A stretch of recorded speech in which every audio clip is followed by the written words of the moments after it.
ஓம் சாந்தி. இறைவனின் இதயத்திலிருந்து. நான் ஒரு ஆத்மா, ஆனால் நான் பரமாத்மாவேன். நான் அனைத்திற்கும் மேலானவன். நீங்கள் எனக்கு பல பெயரை கொடுப்பினும் என் பெயர் சிவா. சிவா என்றால் நல்லதை மட்டுமே செய்யக்கூடியவன். நான் எப்பொழுதும் நல்லதை மட்டுமே கொடுப்பவன். நானே விதையாகவும் படைப்பவராகவும் இருக்கின்றேன். பரமாத்மா. ஆனால் என்னுடைய ரூபம் ஒரு சிறிய ஒளி புள்ளியாக இருக்கிறது.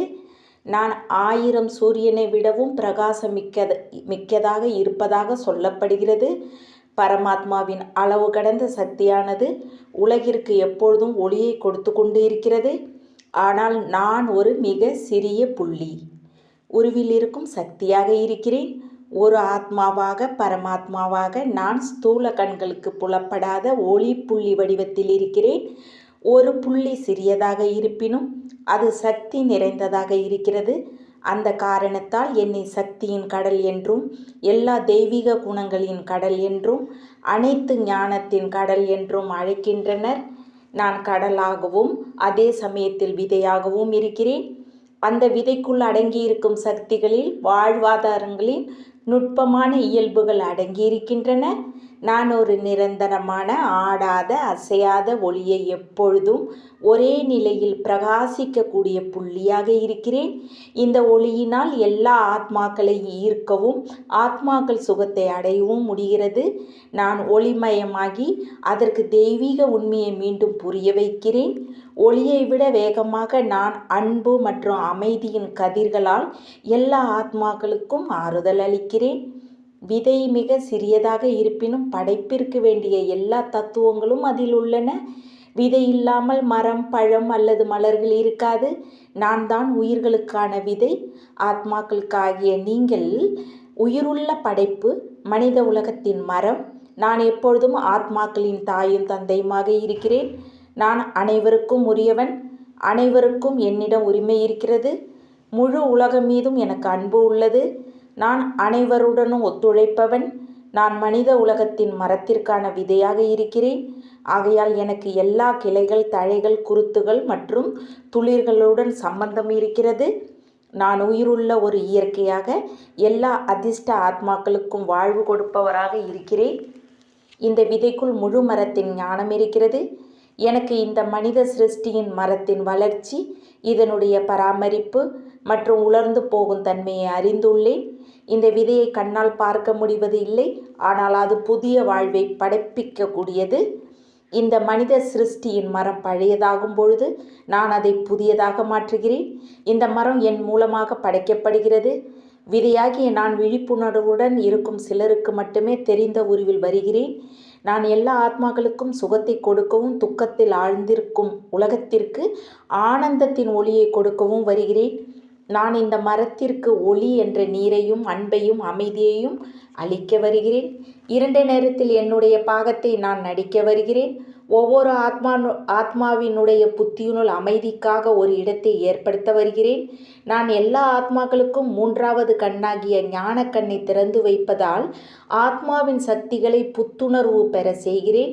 நான் உங்களுடைய ஆத்மாக்களின் தந்தையாக இருப்பதால் ஒவ்வொரு குழந்தைக்காக ஒரு தூய்மையான விருப்பம் கொண்டுள்ளேன். ஒவ்வொரு ஆத்மாவும் ஒவ்வொரு குழந்தையும் பல பிறவிகளுக்கு ஆன்மீக பொக்கிஷங்கள் நிரம்பியவராக ஆக வேண்டும் என்பது ஆகும். படைப்பவனாகிய நான் உங்களுக்கு சுயமற்ற மாற்றத்தின் மூலம் உங்களுடைய ஆன்மீக சொத்துக்கு முழு அதிகாரியாக வேண்டும். நான் ஒருவனே உங்களுடைய அதிர்ஷ்டத்தை உருவாக்கி புதிய வாழ்வையும் அளிக்கிறேன். தந்தையையும் படைப்பவரையும் தெரிந்து கொள்வதன் மூலம் நீங்கள் படைப்பை தானாகவே புரிந்து கொள்வீர்கள். நான் ஆத்மாக்களாகிய உங்களுக்கு தூய்மையும் அமைதியும் உங்களுடைய உண்மையான குணங்கள் என்பதை நினைவுபடுத்துகிறேன். இந்த உயர்ந்த விழிப்புணர்வோடு நீங்கள் மாறுவதால் இந்த உலகமும் மாறுகிறது. புதிய வாழ்க்கை, புதிய உலகம் மற்றும் புதிய யுகமும் படைக்கப்படுகிறது. என்னுடையவராக நீங்கள் ஆகும்பொழுது உங்களுக்கு இந்த ஆஸ்தியின் மீது முழு உரிமையும் கிடைக்கிறது. படைப்பவராக ஆவதோடு இந்த வாழ்க்கை என்ற நாடகத்தில் முக்கிய பாத்திரம் ஏற்பவனாகவும் இருக்கிறேன். நான் உங்களுடைய வாழ்க்கையில் ஒரு உயிருள்ள பாத்திரமாக நடிப்பதோடு உங்களுடைய பாகத்தை நடிக்க உங்களுக்கு ஒரு வாய்ப்பும் அளிக்கிறேன். நான் வயது முதிர்ந்த நலிந்த ஆத்மாக்களுக்கு அவர்களுடைய பலத்தை புதுப்பிக்க சக்தியை அளிக்கிறேன்.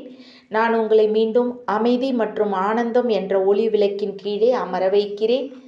சக்திகளை அழிக்க இயலாது, அதை ஒன்றிலிருந்து மற்றொன்றுக்கு மாற்ற மட்டுமே முடியும். நான் நிரந்தரமான ஒன்றிலிருந்து மற்றொன்றுக்கு மாற்றுபவனாக, பழையதை புதியதாகவும் தூய்மையற்றதை தூய்மையாக்கவும் துக்கத்தை மகிழ்ச்சியாக்கவும் மாற்றக்கூடியவனாக இருக்கிறேன். கடவுள் மட்டுமே நம்பிக்கையற்ற ஆத்மாவை நம்பிக்கை உடையவராக மாற்ற இயலும். நடக்க இயலாததை நடக்கக்கூடியதாக மாற்ற முடியும்.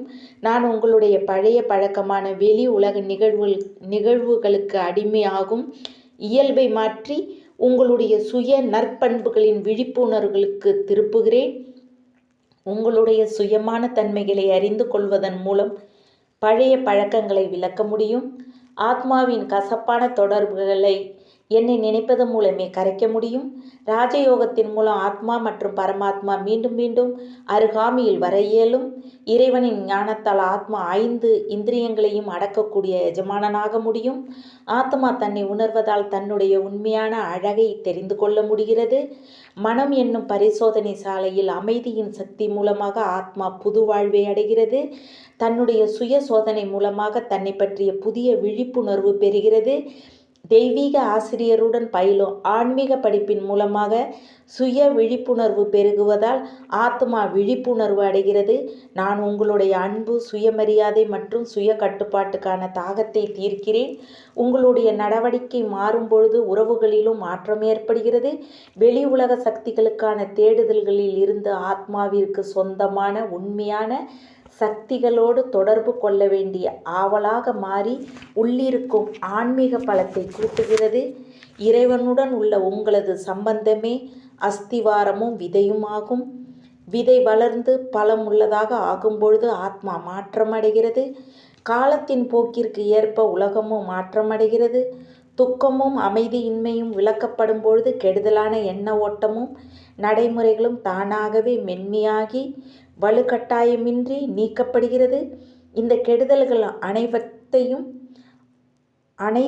அனைவற்றையும் நல்லதாக மாற்றுவதால் கொடுக்கப்படும் உத்தரவாதம் நான் தான் உங்களை இந்த மாற்றத்திற்கான யுகத்தில் அழைத்து செல்கிறேன். அமைதியான உலகத்தில் இருந்து கொண்டு அமைதியான என்னை தன்னுடைய எண்ண தொடர்பில் வைத்திருக்கும் ஆத்மாக்களாகிய உங்களின் தொடர்புடன் இருட்டை வெளிச்சமாக மாற்றுகிறேன். பூமியில் நான் பழையதை அழிக்கும் பொழுது புதியது வெளிப்படுகின்ற சமயம் இதுவே ஆகும். இவ்விரண்டும் ஒரே நேரத்தில் நிகழ்கிறது. நான் தூய்மையான குணங்களான அன்பு, அமைதி, ஆனந்தம் அனைத்தையும் வெளிக்கொண்டு வர உதவும் பொழுது கெடுதலான துக்கத்தின் பாதிப்புகள் தானாகவே கரைந்து விடுகின்றன. நான் ஒரு நிலையான ஆன்மீக மருத்துவர். என்னுடைய தூய்மையான ஒளி துன்பங்களையும் கவலைகளையும் மிக எளிமையாக முயற்சியின்றி நீக்குகிறது. நான் உங்களுக்கு அன்பு என்னும் மயக்க மருந்தை கொடுக்கிறேன். நீ என்னுடைய குழந்தை. நான் உன்னுடைய கைகளை பிடித்து கொண்டு உன்னுடைய விழிப்புணர்வு சாதாரணமற்றதிலிருந்து விலகி தெய்வீகமானவற்றிற்கு மாறுவதற்கு கவனித்து உன்னை பேணுகிறேன். நான் ஆத்மாக்களை தூய்மைப்படுத்துவனாக இருக்கிறேன். நான் ஸ்தூலமான அசுத்தங்களுக்கு, ஒழுக்கத்தில் ஏற்படும் மாசுகளுக்கோ அப்பாற்பட்டவனாக இருக்கிறேன். நான் தூய்மையான ஆன்மீக சக்தியாக இருக்கிறேன். நான் தூய்மையான உயிர் சக்தியாகவும் ஒருவித குற்றமோ குறையோ இல்லாது இருக்கிறேன். நான் எல்லா ஆத்மாக்களுக்கும் நன்மையே மற்றும் கொண்டு வரக்கூடியவனாக இருக்கிறேன். ஆகையால் உங்களை தூய்மைப்படுத்தி உலகை துக்கத்திலிருந்து மீட்பதே என்னுடைய பாகமாக இருக்கிறது. நான் மட்டுமே உங்களை மீண்டும் தூய்மைப்படுத்த இயலும். ஆத்மாவிற்கும் பரமாத்மாவிற்கும் உள்ள உறவு தனிப்பட்டது. அதை இந்த சமயத்தில் மட்டுமே அனுபவிக்க முடியும். நான் உங்களை என்னுடைய அன்பின் நூலினால் இணைத்து கொள்வதால் நீங்கள் தூய்மையாகிறீர்கள். இந்த அன்பில் மூழ்கி தூய்மைப்படுத்தும் என் மீது அன்பை செலுத்துவதன் மூலம் உங்களுடைய பலகீனங்கள் கரைந்துவிடும். தூய்மையான எண்ணங்களின் சக்தி மற்றும் ஆற்றல்களினால் நான் இந்த பிரபஞ்சத்தையே தூய்மைப்படுத்த வருகிறேன். எல்லா ஆத்மாக்களும் என்னிடம் வருகின்றனர். ஆனால் நீங்கள் தூய்மையாவது அவசியம் என்பதை புரிந்து கொள்வது இல்லை. தூய்மையாகுபவர்கள் எனக்கு உலகத்தை துக்கத்திலிருந்து விடுவிக்க வைக்கும் உதவியாளர்களாகவும் ஆனந்தமயமான உலகத்திற்கு வாரிசாகவும் ஆகின்றனர். நான் உங்களுக்கு தூய்மையான எண்ணங்கள், தூய்மையான வார்த்தைகள், தூய்மையான செயல்கள் செய்ய உதவுகிறேன். என்னுடைய தொடர்பில் உங்களுடைய தூய்மையான விருப்பங்களால் ஆத்மாவின் நோயுற்ற தன்மை மாற்றி குணமடைய செய்கிறேன். நான் என்னுடைய தூய்மையான ஒளியினால் உங்களுடைய சுத்தம் செய்து தூய்மையான அன்பின் மூலம் உங்கள் மனதை சுதந்திரமாக அமைதியுடன் இருக்க செய்கிறேன். நான் எவ்வாறு இருக்கிறேனோ அவ்வாறு என்னை புரிந்து கொள்வதால் நீங்கள் யாவற்றையும் புரிந்து கொள்ள முடியும். சாஸ்திரங்கள் மூலம் மட்டுமே என்னை தெரிந்து கொள்ள இயலாது. எனக்கு மனித உருவம் கிடையாது. நான் சர்வ வியாபி அல்ல. நான் எல்லோரிடமும் இல்லை. நான் உயிருடன் இருக்கும் ஒரு சைத்தன்ய சக்தி. நீங்கள் என்னுடன் நேரடியாக தொடர்பு கொள்ளலாம்.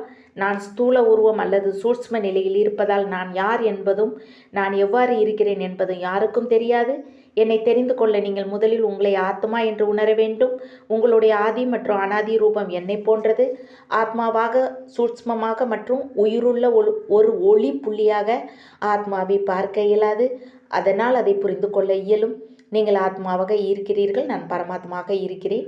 நான் உங்களுக்கு கற்றுக் கொடுக்க உங்களை தூய்மைப்படுத்த மற்றும் அழைத்து செல்ல வருகிறேன். ஓம் சாந்தி. தேங்க்ஸ் பாபா.